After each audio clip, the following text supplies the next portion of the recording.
Alright, hiling ng kampo ni Digong. Yan po, oh.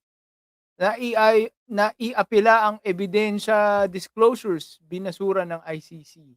Yan. Bakit po ba importante yan, guys?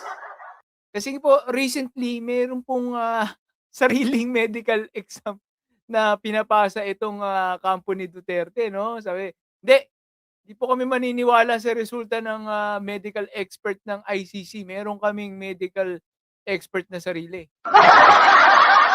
Kulit talaga ng ano, ulo ng kampo ng Duterte 'no. Wala talaga. Ayan, basahin po natin, oh. Appeal on evidence disclosure denied. Binasura ng International Criminal Court ng ICC ang hiling ng kampo ni dating Pangulo Rodrigo Duterte na payagan silang iapela ang naunang desisyon ng ICC na huwag ilabas ang lahat ng detalye ng pag-uusap nito at medical expert na sumuri kay Duterte. Lahat. Dati naman pinagbibigyan po ang Duterte, 'di ba, yung mga pag-delay-delay po nila, 'di ba, meron silang, yung sa ano, yung hiling nila na, interim release, ilang beses po yun na-delay. Marami pong beses po yun na-delay kasi hiniling pa nila yung mga, prosecutor mapalitan, 'di ba, yung judge, 'di ba, ang dami pa, pati yung ano, yung expert na pagtingin na yan, 'di ba, nakailang palit sila ng ano, talagang delaying tactics lang po ginagawa nitong kampo ng Duterte. Kasi alam naman po nila na matibay ang ebidensya, 'di ba, nakaraan lang ilang ebidensya po yung ano, sinabing ilalabas ng, prosecutor, sinumite ng prosecutor, 1,300 evidences. Alangan namang gawa-gawa lahat 'yun, 'di ba?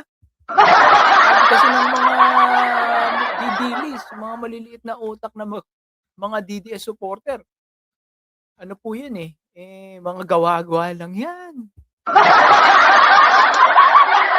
'di ba? Gawa-gawa lang 'yung mga ebidensya na 'yan, walang kasalanan si Digong.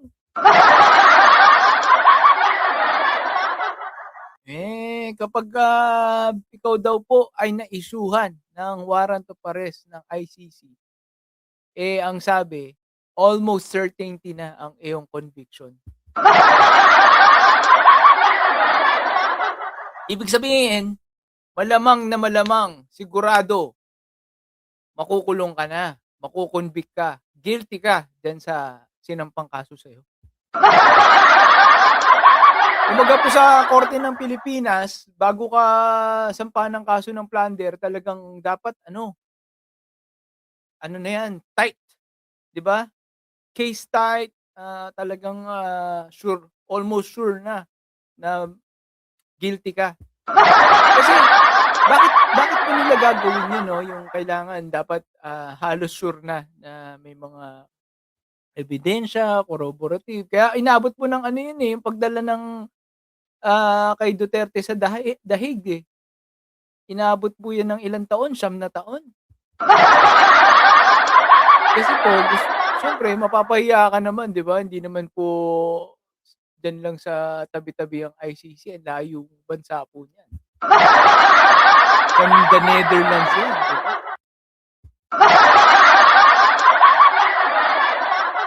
Ayan, sabi, "Digong malinis walang bahid ng dugis." Ayan, si Digong na malinis walang bahid ng dugis. Grabe, sobrang linis niyan 'no? Sabi nga ni Kipichu gusto niyang, dilaan daw yung kuko niyan sa paa, Wee! Wee! Mga DDS kung ano-ano pumapasok sa isip nito, 'no? Pa-English pa, Bobo naman. Yikes! Kadiri ka, Kipichu! Ay!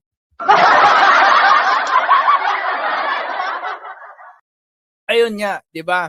1,300 evidences ang, isinumite ng prosecution panel o ng, prosecution team. dito sa, kaso ni, Digong. Ang dami po nun, 1,000 mahigit, 'di ba? Yan po ay bunga ng, taon na na ano po 'no, na pagkuha, paglakap ng mga ebidensya at, napakatitibay ng mga testimonya na ano 'no, corroborative kumbaga nagtutugma sa mga ibang, testimonya at mga ebidensya mismo. Wala ng pag-asa yan si Digong, makukulong na po yan. Actually nakukulong na nga, eh. I mean masisintensyahan yan ng habang buhay na pagkakakulong. Minimum of 30 years nga daw po, eh, minimum of 30 years. Ayan, oh, 'di ba? Ayan, basahin po natin, sa hiling ng defense team na leave to appeal, iginiit ng kampo na nagkamali ang korte dahil hindi umano nito sinuri kung mahalaga ang hinihinging impormasyon sa paghahanda ng depensa at kung may panganib ba ito sa investigasyon o sa mga, testigo. So, guys, kasi ang diskarte po ng mga Duterte, ng kampo ng Duterte, amoy na ng mga ICC judges 'yan. Gagamitin na naman nila kung ano pong makuha nilang impormasyon, gagamitin na naman po nila pang-delay na naman. Meron silang kukwestiyonin do'n, 'di ba? Kasi alam mo yung ano po, yung Europe, US, meron po 'yan mga health, law, eh, yung health privacy law. Sa US parang HIPAA ang tawag, HIPAA. Sa Europe meron din na katumbas.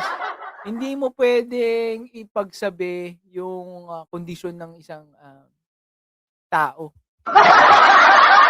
Lalo na kung hindi ka inaalaw ng, taong yun. 'Di ba? Malay natin kung si Digong mismo ang, ayaw ipasabi kung anong sakit niya. Ayan, mga privacy law, marami po 'yan, hindi po 'yan puwedeng kagaya dito sa Pilipinas, "Uy, may cancer siya, oh." Sasabihin mo, "Uy, may AIDS siya, oh." "Guys, may AIDS 'tong kasama ko." Sa US po, sa Europe, makakasuhan ka kapag, nagbanggit ka ng mga gano'n. Kunwari na ano 'no, confidential na sinabi sa'yo tapos pagkakalat mo lang. So, yun po, isa sa mga ano 'no, naiisip ko na dahilan. And aside dun nga, eh, gagamitin lang po 'yan ng kampo ng Duterte para magpa-delay na naman. Baka makahanap sila ng butas diyan at, iusog na naman po nila 'yan ng 1 taon. Kaya kung hindi ka guilty, hindi mo na papatagalin 'yan, gusto mo na nga lumaya, eh, 'di ba? Simulan na natin yung trial para matapos na agad. Wala po akong kasalanan. Ito putik pinapatagal niya ng pinapatagal. Kasi alam niya wala rin naman siyang pupuntahan. Dun lang siya, 'no. Ay naku, na ano na, eh, baka nawiwili na siya dun, nag-e-enjoy na siya dun, Mas maganda nga naman dun kaysa dito sa Pilipinas, sa city jail, 'di ba?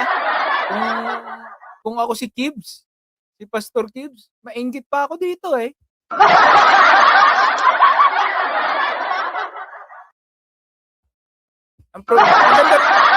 Maganda rin naman po mga kulungan sa US, kaso ayaw ni Pastor Kibbs dun sa US kasi merong ano dun, tegi, bitay. Baka ano siya, masentensyahan siya ng bitay, eh. Yan. Wala rin anilang bagong isyung inilahad ang depensa at mali ang interpretasyon nito sa naunang desisyon ng ICC. Wala nga, eh. Kumbaga naubusan na ng taktika itong, kampo ng Duterte 'no, at naghahanap na lang ng puwedeng sasalba sila sa ano, kumbaga wala na silang move, eh, kumbaga sa chess mate na sila 'no, ito na lang po ang mga puwede mong daanan, 'yan na lang mate ka na, eh, 'di ba? napapaligiran ka na, 'di ba? Naubos mo na lahat ng mga pagde-delay mo.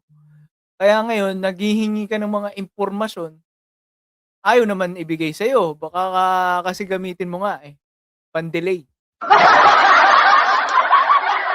So yan po ang, tungkol diyan sa issue na yan.